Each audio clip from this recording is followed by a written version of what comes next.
कोई righteous part बजाने वाली है, राइटियस में भी कोई ऊंच पार्ट बजाने वाली है और कोई नीच पार्ट बजाने वाली है।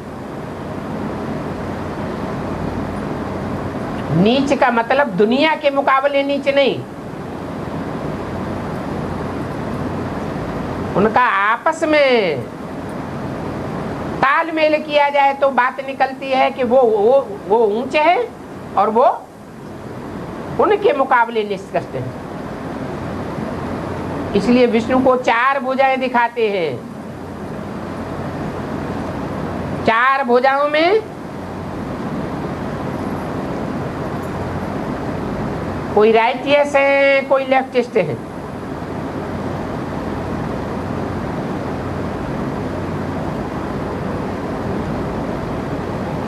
तो बाप ने बताया है लक्ष्मी नारायण तो दोनों अलग अलग है ना, परंतु विष्णु के चित्र में 4 भुजाएं क्यों दिखाई हैं? भुजा तो मददगार की निशानी होती है। आत्मा एक है या 2 है?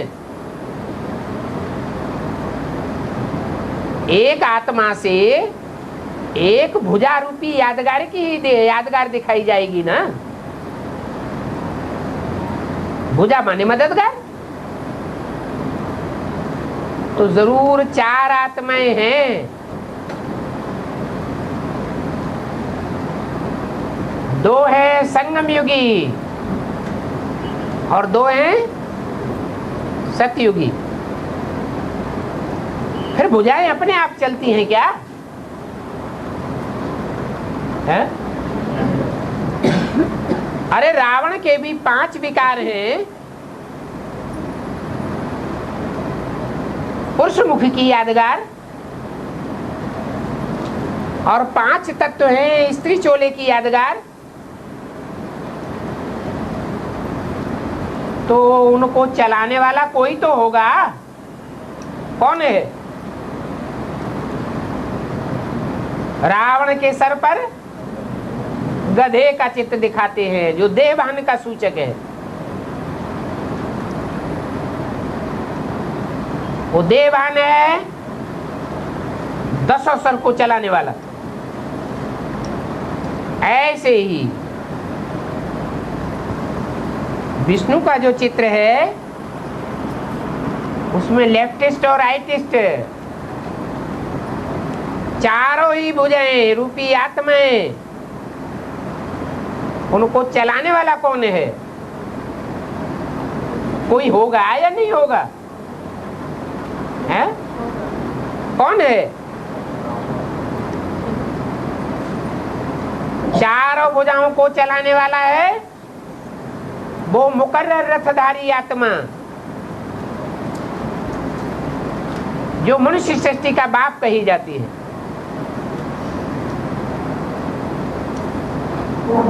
इसलिए ऊंचे ऊंचे कहेंगे शिव बाबा को, फिर कहेंगे next to god is Prajapita.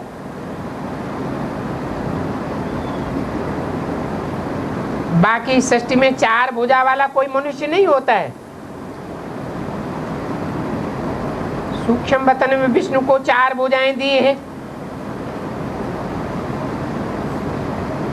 अर्थात 2 को मिलाकर के चतुर्भुज कर दिया है। कौन 2 को? संगमयुगी लक्ष्मी नारायण और सतयुगी लक्ष्मी नारायण, इन 2 का पुरुषार्थ मिलकर के मिलाया क्यों गया? सतयुग के लक्ष्मी नारायण तो सतयुग में ही होंगे, संगमयुगी लक्ष्मी नारायण प्रैक्टिकल में संगम युग में होंगे। फिर मिलाए क्यों दिया है? कोई कारण तो होगा, क्योंकि आत्माओं ने इकट्ठा होकर के पुरुषार्थ किया है एक ही शरीर के द्वारा। कौन कौन सी आत्माओं ने? जो सतयुग में लक्ष्मी नारायण बनने वाली आत्माएं हैं और जो संगम युग में लक्ष्मी नारायण बनने वाली आत्माएं हैं, उन्होंने एक ही शरीर में रह करके, समान शरीरों में रह करके पुरुषार्थ संपन्न किया है, संस्कार मिला करके एक बनाए। पार्टधारी आत्माएं 5 हैं, प्रैक्टिकल जीवन बिताने वाली। उन 5 आत्माओं में शिव का समावेश है या नहीं है? शिव को पुरुषार्थी कहे कि नहीं कहे? शिव बाप तो पुरुषार्थी नहीं है, लेकिन शिव बाबा पुरुषार्थी है। तो 5 आत्माओं में एक है चलाने वाला और 4 आत्माएं चलने वाली। चलाने वाला सिर एक ही है, मत देने वाला सिर, डायरेक्शन देने वाला एक ही है प्रैक्टिकल में। तो 2 को मिला करके चतुर्भुज कर दिया है। बाकी ऐसा कोई मनुष्य नहीं होता है 4 भुजाओं वाला या 10 सिरों वाला। मंदिर में जो चतुर्भुज दिखाते हैं वो तो है ही सूक्ष्म वतन की यादगार। सूक्ष्म वतन तो ऊपर है, यादगार साकार दुनिया की बनती है या ऊपर की दुनिया की बनती है? तो जरूर साकार में रह करके उन्होंने आकारी स्टेज का मन बुद्धि से पार्ट बजाया है। इसकी यादगार चतुर्भुज दिखाते हैं। बाकी सूक्ष्म वतन कोई यहाँ तो होता ही नहीं है।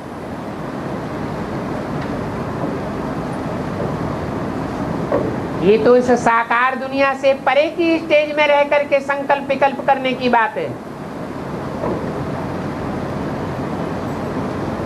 चतुर्भुज को शंख, चक्र, गदा, पद्म आदि दिए हुए हैं, परंतु ऐसे तो कुछ भी नहीं होता। फिर ये यादगार क्यों दी हुई है?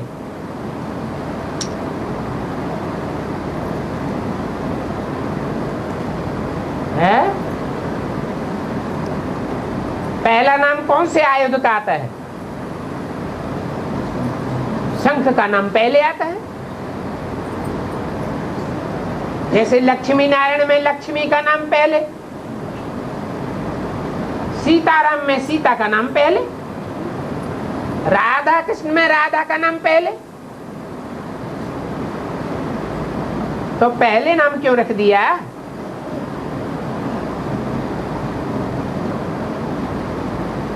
क्योंकि जब तक शंखनाद नहीं होता है, चारों ओर आवाज नहीं फैलती है।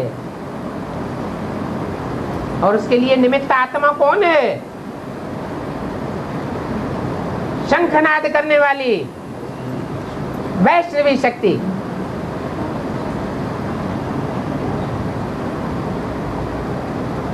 फिर है चक्र।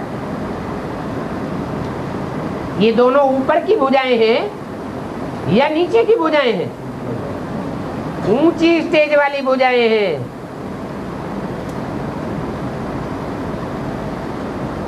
फिर गदा और पद्म दिखाया गया है। बाकी प्रैक्टिकल में ऐसी कोई बात नहीं है, समझने की बातें हैं। ये चक्र भी कोई विष्णु की बात नहीं है, ये तो तुम बच्चों को है। षष्ठी का चक्र तुम बच्चों की बुद्धि में नंबरवार पुरुषार्थ अनुसार घूमता है। तो देखो नेपाल में विष्णु का बहुत बड़ा चित्र है।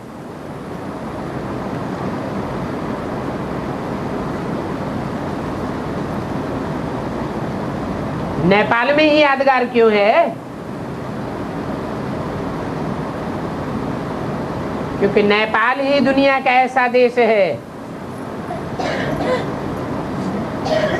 जहां आदि से लेकर के अंत तक राजाओं का राज्य चला है। बाकी अंत में तो सबको नीचे गिरना ही है थोड़े समय के लिए।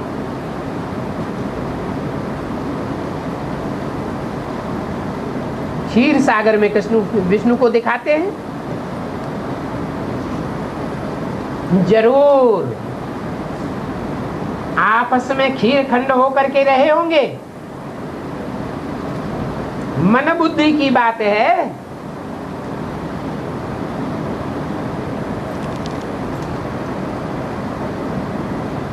पानी में थोड़ा सा दूध डाल देते हैं,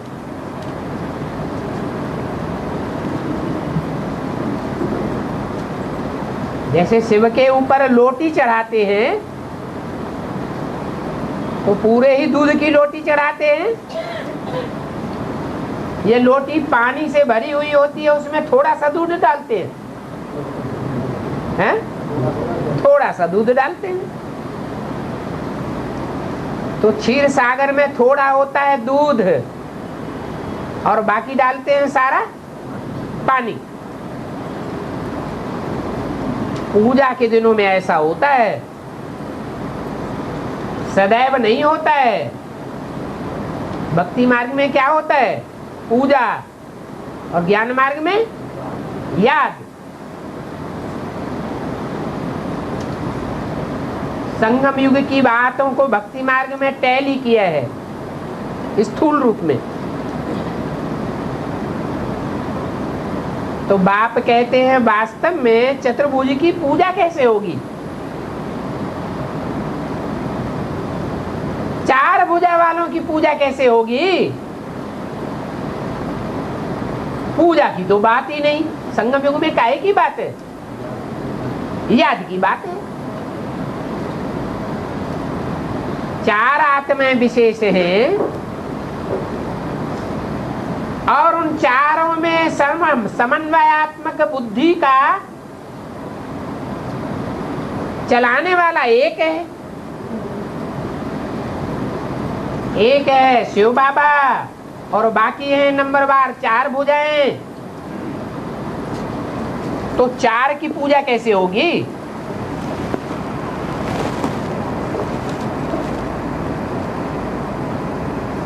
चार नंबरवार हैं तो चारों के नंबरवार फॉलोअर्स भी तो होंगे। वैष्णवी के फॉलोअर्स होंगे, वो चार भुजाओं में से किसको ज्यादा याद करेंगे? है? शंख को याद करेंगे, शंखनाद की बात को याद करेंगे। चक्र के फॉलोअर होंगे तो जैसा मम्मा का बुद्धि का चक्र घूमता रहता था ज्ञान में, ऐसे वो आत्माएं भी सारस्वत किस्म की आत्माएं होंगी, सरस्वती पुत्र होंगे। बाकी पूजा की बात नहीं है। स्मृति में बार बार वो आत्माएं आती रहेंगी, क्योंकि जन्म जन्मांतर का उन आत्माओं के साथ उनका संबंध जुटा हुआ है। शूटिंग कहाँ होती है? संगम युग में शूटिंग होती है। बाकी विष्णु इतना लंबा कोई मनुष्य तो होता नहीं है, फिर इतना लंबा क्यों बनाई दिया है? जैसे बुद्ध का चित्र बहुत बड़ा बनाते हैं, इतने बड़े मनुष्य तो होते नहीं है। जैनियों में बाहुबली का चित्र कितना बड़ा बनाई दिया है। हिंदुओं में पांडवों का चित्र कितना छत ऊंचा बनाते हैं। उन पांडवों में भी भीम को कितना लंबा चौड़ा दिखाते हैं। क्यों? इतने लंबे चौड़े होते थे क्या? क्या काम किया? जरूर बुद्धि का इतना विशाल बुद्धि से काम लेने की बात है, मनन चिंतन मंथन करने की बात है। कई बच्चे लिखते हैं बाबा आप तो सूक्ष्म वतन को भी उड़ा देते हैं। अरे तुम सूक्ष्म वतनवासी बनते हो तो ऊंची स्टेज में उड़ते हो या नीचे की दुनिया में रहते हो? है? ऊंची स्टेज में उड़ते हो तो बाप भी सूक्ष्म वतन को उड़ाए देते हैं। अरे ये सारी समझने की बातें हैं। चार भुजा वाला कोई मनुष्य थोड़े ही होता है। ये लक्ष्मी नारायण को मिलाकर के चतुर्भुज दिखाया है। कौन से लक्ष्मी नारायण को मिलाकर?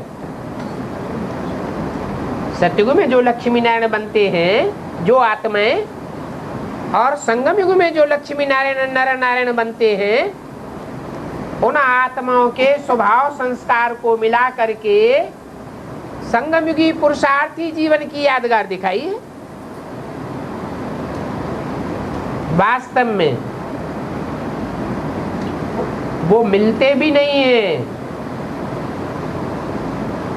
कि साकार जीवन से प्रैक्टिकल में आमने सामने होकर मिले हो। मिलते हैं क्या? नहीं। कैसे?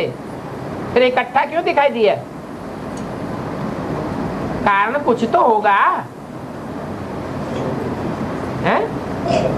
हाँ, सतयुग में बनने वाले जो लक्ष्मी नारायण हैं वो आत्माएं संगम युग में पार्ट बजाने वाली जो प्रैक्टिकल आत्माएं हैं शरीरधारी, उनमें प्रवेश करके पार्ट बजाती हैं। तो उसको कैसे दिखाया जाए? इसलिए चार भुजाओं का चित्र दिखाते हैं। बाकी ऐसे मिलने की कोई बात नहीं है। लक्ष्मी का जन्म अलग होता है और नारायण का जन्म अलग होता है।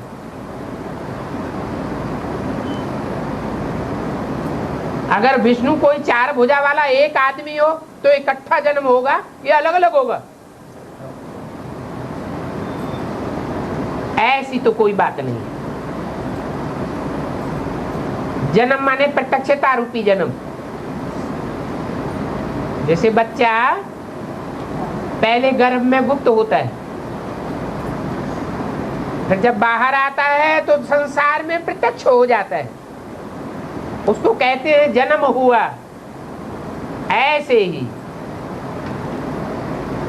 लक्ष्मी या नारायण वाली आत्मा पहले गुप्त होती है, गुप्त पुरुषार्थी जीवन बिताती है।